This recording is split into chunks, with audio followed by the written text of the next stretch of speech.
Welcome back to another fishing adventure, folks. I'm excited to be here at this lake today. The conditions are pretty great. There's big fish out there to be caught, and I'm looking forward to hopefully catching a couple of them today. Need to fill this up first. Regular viewers probably recognize this spot. I was here a couple weeks ago and the water was green like pea soup. It was absolutely disgusting. I was pleasantly surprised today to find that it's less disgusting. There's still a good amount of algae, but you can see into the water a little bit, and yeah, see, there's still good amounts of algae floating around in there, but I can at least see the bottom of the bucket here. So that's a bonus, because that was kind of a deterrent for me fishing this lake last couple of weeks. I didn't want to come back until that algae cleared up at least a little bit.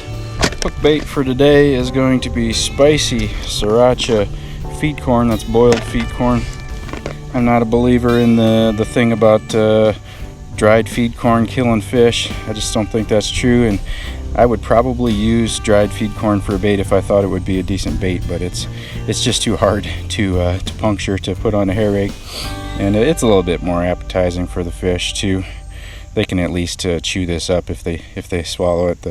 That dried corn would just pass right through them. Or actually, probably the more likely thing would be if they sucked up some dried feed corn, it would probably just seem like a rock to them, and they would just spit it out as if it were a rock. That'd be my guess. Contrary to popular belief, carp actually don't even have a stomach. They just have like a continuous pathway digestive system where stuff just continuously passes through. That's why they just eat kind of all the time. And so they don't even have a stomach that would swell up and get stuck up with whatever people think that is going to kill them. I know in the UK that a lot of the places have like rules about using particles and stuff like that because they think it might kill their fish, and yeah, whatever. In this part of the world, they literally spill train loads of dried corn into rivers and stuff, and we don't see a bunch of dead carp as a result. Gosh, I didn't expect to start talking about dried feed corn. Okay, 3 kernels on the hair rig like that. Got a brand new tackle bag. It's exactly the same as my old one that I've had for many years. When I learned that they weren't going to stop making this tackle bag, I went and bought another one. It's just, this one's just been living in the closet waiting until my good old trusty one finally broke down, and it finally got so ratty that I couldn't stand it anymore. So new tackle bag to get dirty today. Nice. If any of you would be interested in seeing me do a tackle bag dump, where I just dump out everything in my tackle bag and kind of go through every little pouch and every little thing and show you all the things that I carry in my tackle bag, I might do that if there's enough interest in it. Let me know in the comments. I'm sure your regular viewers already know, but I've just gotten so used to it that I don't even mention it at the beginning of my videos anymore. But I'm fishing for carp today. That's the target species. Let me show you the pack bait that I'm using. Pack bait I'm using, I just made up here, I don't know, 10-15 minutes ago. It's a mix of old-fashioned oats, a can of corn, and a can of chili beans. That's a bean right there. Just mix that up together. It takes about 10-15 minutes for the oats to absorb some of that liquid, and then it becomes sticky. You can pack it around this sinker. This is a 3-ounce method sinker. I make it myself. You can get some if you'd like. Otherwise, just the method feeders, the other method feeders on the market are fine too. Or just a flat no roll sinker works too. Doesn't hold the bait as well, but I've used those. They work. Just packing that around that sinker there. And then that's the rig. This corn is going to be laying on the bottom right next to this pile of food. And if they find this, they're going to find this and get that hook in their mouth. I like the boiled feed corn for the hook bait better than the canned sweet corn. The canned sweet corn, it's a different kind of corn. It's smaller kernels and it's softer. And these little kernels of sweet corn that come in a can are soft, and they easily get just picked off and stolen by what I call nuisance fish, which would be bluegills or bullheads. Little fish that are not the target species. So I like this boiled feed corn. It's tougher. They can peck at this all they want. It's not going to come off. They're not going to be able to break it, and it'll just be laying there waiting for a carp. That's what I'm after.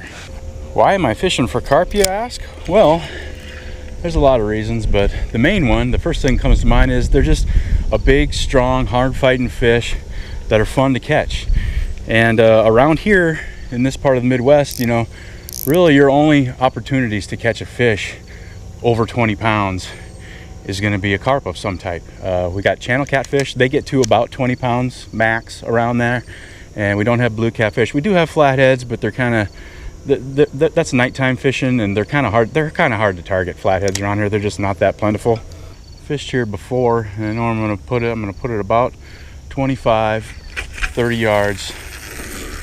Plunk right there, and that's going to be about 6-7 feet of water. Yep, felt it hit the bottom. I've been seeing fish here while I'm getting ready. I don't know how many, 4 or 5 surfacing fish, so that's cool.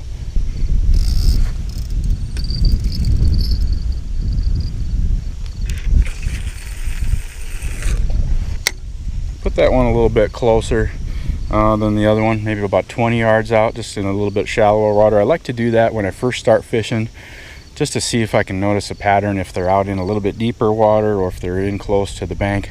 I saw fish surface at both distances since I've been here, real close to the bank and also out farther, so I don't know if it matters today.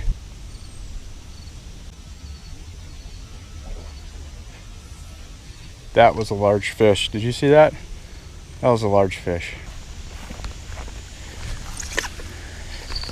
Uh-oh. That's already happened. I was just getting the mat ready to lay down on. That was fast. This bait's been in the water 2 minutes. I was gonna put some kettle cubes out here shortly, but I might not even waste my time with that. If there's feeding fish here already, no point in throwing out bait. It's heading way down that way.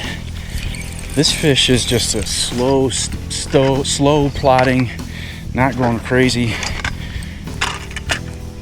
A lot of times that's a good indicator of a big fish.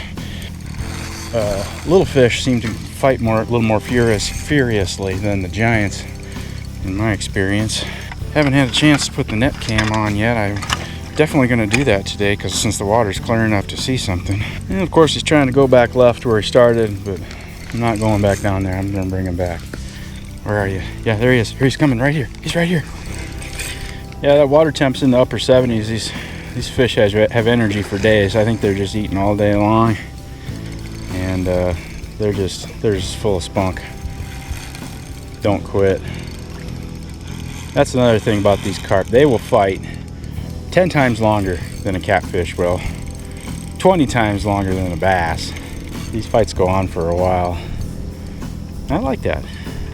That's the challenge of catching big fish with a small hook too, because you can't just horse them in. Break or straighten your hook. These little tiny hooks that we use to catch them with, you can't just horse them in. Oh man. Plus, even if you used a heavy hook, they have soft mouths, so if you did horse them in with a heavy hook, chances are it would rip through their mouth. Oh, I think that's one of the things that a lot of people don't realize about carp fishing, that's part of the challenge, is catching a big fish on a little hook.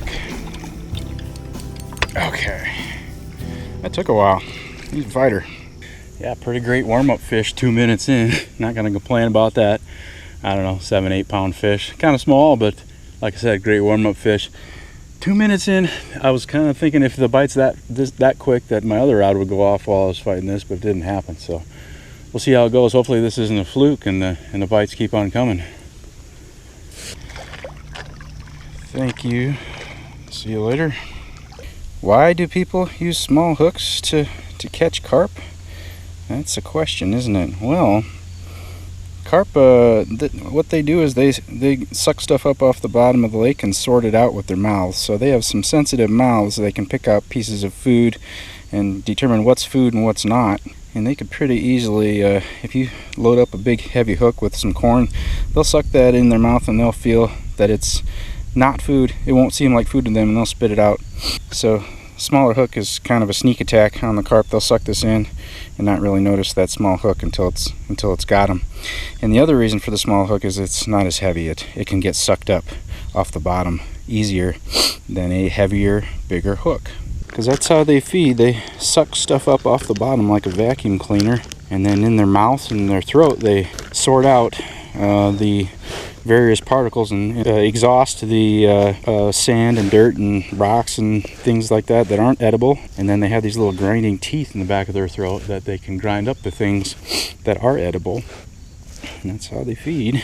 All right, right back out in that same spot.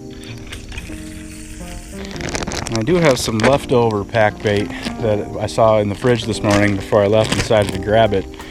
And this is basically the same mix of the stuff that I'm using on my rigs here, but it's been in my fridge about a week, and I could use it as a mix, but I thought I'd come out here and just chum with it today.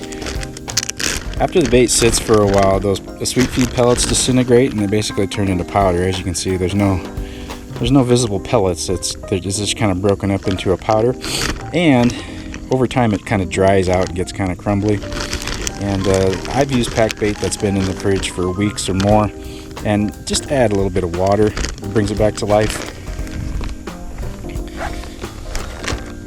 Just a little bit, like 2 little handfuls of water. Give a little mix. And there, it sticks together pretty well. Those oats just need a little rejuvenation. You know, they absorb their maximum amount and then they kind of dry out a little bit. But now it's good. Just a little bit of water is all it takes. And I'm gonna make a few balls like this and just chuck them out there. I won't be able to throw them very far.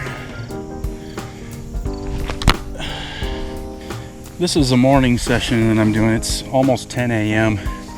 Obviously I would have liked to have been here earlier, but you know, you fish when you can, you know? And so yeah, I'm gonna fish this morning, and I don't know, probably until the middle of the afternoon. We'll see how it goes, but yeah, morning, midday, afternoon kind of session. Fish when you can. I think I will go ahead and throw out some cattle cubes here. It's one of the things I've been experimenting with this year, is baiting more often. It's too early to have any conclusive determinations. Those of you regular watchers, nothing new. It's just a baseball, wiffle ball bat, cattle cubes. Just a little bit in the bat and I'll chuck them out there. I can get 30, 35 yards with that, depending on the wind.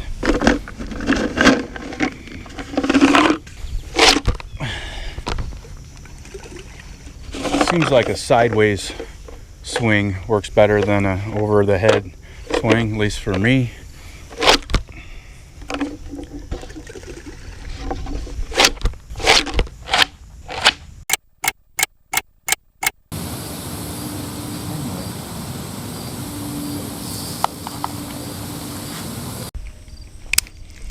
Quick tug on this one. Yeah. Yep, he's on there. He just wasn't running. Quick little tug and then nothing. Well, that feels pretty nice. I've got this drag pretty tight. Tighten it anymore. Had that first fish right away, and then it's been over an hour now since then. So the sun's starting to come out a little bit. It was cloudy through most of the morning. It's about 11:30 now. This particular spot here has some bigger rocks than the spot where I fished last time I was here, so it's easier to walk around. They don't roll as much, so hopefully there won't be any falling down today, although that I'm sure that is very entertaining for y'all. Oh, it's a mirror. It's a mirror for sure. It's a really nice looking mirror. Yeah, as you can see, we still got algae, but it's got a little bit of clarity. You can see a little bit. Oh, this is a beauty too. It's got huge scales. Gotcha. Yeah, check it out. This is a really cool fish. This is the first mirror of 2025 for me. For some reason, I only catch mirrors in the later part of the year. Usually in the fall. It's not fall yet, it's still early August, but this is a really, the two sides are quite a bit different. Lots of big chunky scales on this side. I mean, big, tall, big scales. Let me show you the other side. It's pretty cool. Yeah, big just area here with no scales at all. You can really see that lateral line right there. Really, really nice with no scales on top of it. What a cool fish. Different on both sides. Looks like he's missing one scale right up top of there on the dorsal. I could sit here and look at this fish for a while, but get him back in the water. Yeah, what a treat. Those mirror carp are pretty rare for me. I catch maybe 1 or 2 of them a year. See you later. When I say I catch 1 or 2 of them a year, that's 1 or 2 fish out of probably a couple hundred that I catch every season. I go fishing a lot. Uh-oh. My other line's getting a bite. Drop back. Drop back. I was just thinking about saying, oh yeah, you know, last year I think I caught 2 mirrors in 1 day, which is really rare for me. Maybe I'm going to do that today. This is a small fish, really small, boring, old, common little turbo carp. Yeah, just a little bitty guy. Little common. Oh, I guess he's a little bit unique. He's got, I don't know, he's got a defective eye on that side. So, sorry about that, dude. Yeah, I can see that dude on that boat over there standing up looking at me when I netted this fish. Immediately turned his boat towards me. $100 says he's gonna come drive right over my baits. Well, I get these baits out and then hurry up and get my back ledge ready, I guess. That dude's got his boat pointed right at me. In fact, I think I'm just gonna go ahead and put a back lead on that one real quick before I get the other bait ready. He is coming in quick, and I can see that he is definitely trolling. Yeah, I think that was a wise choice to put that back lead on right away, because he's coming all right up in my face here, and he definitely would have snagged my line. Uh-oh, there, the rod's taking off. It's taking off. Great. Now these guys can snag my line while I'm trying to fight a fish. That's great. Now I feel rushed. I feel like I need to get this fish in before that boat motor's over my shit. Well, he turned out, so that's good. I appreciate that. I don't know if he did that because of me or not, but I appreciate that. Yeah, I don't know if he turned out because of me or what, but he's out pretty good now. I appreciate that. This fish is going right next to the bank down here, which is perfect. He's away from that troller boat. I don't know if you guys can see that troller boat on the big camera now. They're probably about 45-50 yards out, which is perfect. That's not too close at all. Yeah, pretty nice fish. Little fish. 8 pounds, something like that would be my guess, maybe around 10. But it's nice that those guys moved out when they were getting real close, and then they just turned and went out farther like they were doing it intentionally. So I appreciate that a lot. Don't know if that's what happened, but they didn't get tangled in my line. That's the important thing. So cool. What is this, fish 3? Hope they keep on coming. Bigger fish would be nice.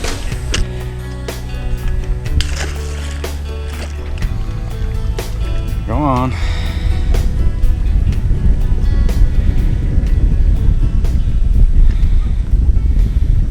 Oh, I think that dorsal fin might be. Nope. Good. See you. I'm gonna go ahead and take the back lead off of this one, because I really don't like fishing with these things if I can help it. They just create another hinge point, another place for stuff to get snagged. I've seen some of the places that you guys fish in the UK where there's like these narrow canals. You guys call them rivers, but they're tiny compared to the rivers we have here. But they're, you know, canals, and there's a constant flow of boat traffic and stuff. And yeah, you'd have to use back leads there because it's just impossible otherwise, right?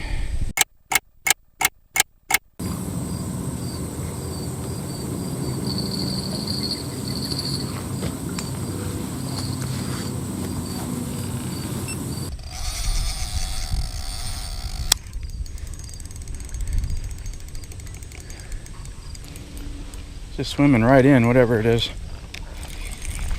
What is it? What? I still don't know what that was. It seemed really weak at first. I thought maybe it was some tiny something, but then it just pulled some pretty good weight. No way. No way. Is it? That was a pretty big splash. I thought I saw another mirror carp. I definitely saw a big tail. I mean, that was a carp for sure. I saw the tail this time. Uh-oh, my other line just went flat. And it was definitely not this fish. And my other line's just laying on the rocks right there. This is a real good fish. This is a real good fish. Get in here. Get in here. Yes. Yes. Yes. Go ahead, keep going. Let it all out so we don't do that on my mat. Any more? Okay. Oh yeah, that other line was completely slack and now it's tight again. Yeah, pretty great fish. Tall fish, thick fish. 10-12 pounds would be my guess. I gotta get him back, see what's going on the other line. Seems like the action's picking up. Yeah. It is almost exactly noon. I was expecting a lull for at least an hour or two, but guess not. Shows what I know. Okay, whatever this is has had many minutes to get off the hook or get tangled up in something. Yeah, it feels like it's tangled up in something. Yep, and the line just broke. Okay. Oh, wait. No, I didn't. The line must just have come unhooked from whatever it was wrapped up on. I think I still got a fish here. Yeah, I do. Okay. Yeah, whatever rock or log that line got wrapped up on, I guess I lucked out. That is another tiny little 3-pound carp, little turbo. I'm gonna let him jump around a little bit here and see if he can get himself off the hook. Can you do it? Can you do it? You can do it. Keep going. I know you got more energy than that. Keep going. You hooked pretty good, huh? Alright. Yeah, you hooked pretty good. Good luck. See you. Yeah, there seems to be a school of kind of smaller fish in the air. I've caught 3 or 4. This is the biggest one I've caught probably in the last half hour, 45 minutes or so. Yeah, fish of all sizes. I think I have a fish on here, but I can't really tell. There's a drop back bite. Yeah. Fish on. It's dinkbill. It's been dinkbill for like last hour. I've just been catching dinks every 5-10 minutes. You know, there have been times when I have gotten into a school of dinks like this and just it's just constant. I've been just non-stop rebaiting rigs. It's just not an enjoyable time, and so I'll reel in my lines and just sit there and just wait for half an hour or something, and I'm on the verge of doing that, of just reeling in my lines and just not fishing for like a half an hour, just to get a break from the constant rebaiting of lines. I feel like I'm running a fishing guide service here. I'm just rebaiting lines for other people or something. Dinkville. Yeah, sometimes catching is catching, and other times, you know, when you drive 2 hours to go fishing for big fish, you don't want to see this. So hoping to get at least a couple big fish before this midday session comes to an end. I can catch a little fish like that 10 minutes from home. I didn't come here all the way for that, so let's go fish. Get with it here. Because I've been rebaiting so frequently, it's time to make more pack bait already. Only a few hours in. Usually one of these batches will last me half a day, but not today. Rebaiting so much with all these dinks. I'll show you how I do it. This is my base mix. Old-fashioned oats, sweet feed pellets, 8 cups, 2 cups. And I'll throw in a can of something. First thing I grabbed is sweet corn, or cream style sweet corn. In goes the can of cream style corn. Just gonna get a little bit of water, maybe like a third of a can of water. And that goes. And for this one I'm gonna go with vanilla. Haven't used vanilla in a while. Just gonna dump a whole bunch. I don't know, that much vanilla. And that's it. Corn, a little bit of water, vanilla, oats, sweet feed. Honestly, that's more complicated than it needs to be. And then that just needs to sit for 10-15 minutes for those oats to absorb some of that cream corn and liquid and become sticky. And then it'll be ready to use. Alright, I think I may have finally found my way out of Dinkville here. I didn't even turn the camera on initially when I first started fighting this fish, because it's just been one dink after another. But this feels like it's got some weight. Unfortunately, with the boat traffic today now, all the rocks right next to the water are all wet and slippery, so I gotta be careful here. Can't get out as far.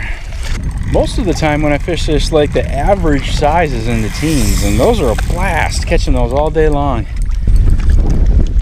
Yeah, it's a trophy channel cat there. Yeah, trophy channel cat. 10-11 pound channel cat, huge head. I thought I had a big carp, thought I finally got out of the Dinkerville, but I guess not. It was nice to feel some weight on the line though. Back he goes. There he goes. See you. Drop back bite here as a boat drives by. Yep. Fish on. The boat's gonna drive by. Good thing they're not dragging anything except for some kids. Nothing under the water, at least. I'm not even gonna bother going down. Look at those waves. Yeah. I'm not even gonna bother going down there so I can get splashed. I've been putting my baits farther out for the last hour or so. Really launching them out there about 60 yards or so.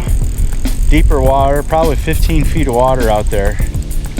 My thought is that with boats zooming around here, pulling people like this close to the shoreline, I think the fish will retreat to deeper water just to get away from that commotion.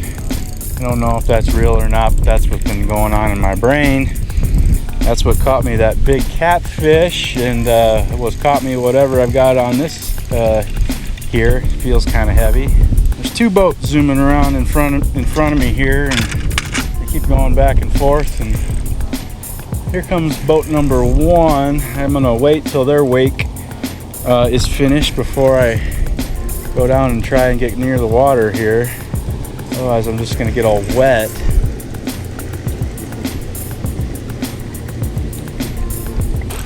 Oh yeah, it's a bigger fish. That's a bigger carp. Finally made it out of Dinkville. Be nice if I could land this fish before that boat goes by again. Come on. Come on. Yes. Yeah, this is what I'm talking about. This is the average teener size I'm talking about. I don't know, it's what, 13, 14 maybe, low teens. This is what I want. I want to catch more of these. Finally made it out of Dinkville. Feels good, feels good. And I was getting a little bit discouraged, but not anymore. Back in the water with this big boy. Or girl, I don't know which.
Yeah, they just, I mean, they didn't even notice that I just launched that big bait farther than their boat, but whatever.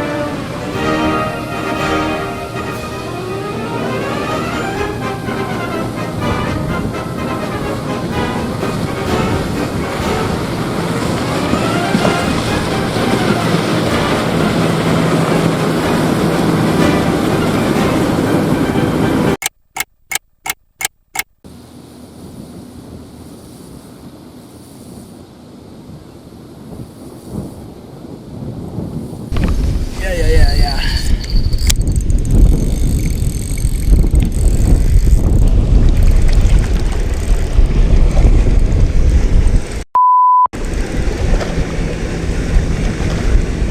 Guess I'll put my line down so that kid doesn't get tangled up in it.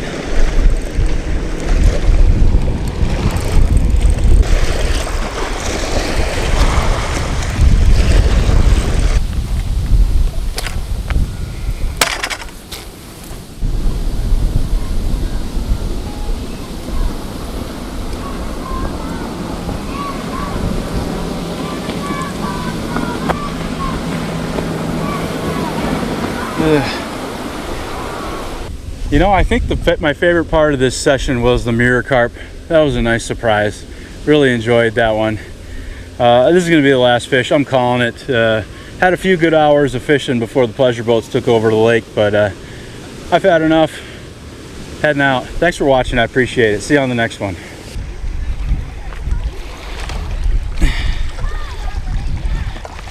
Somehow the kid always manages to fall off right in front of me.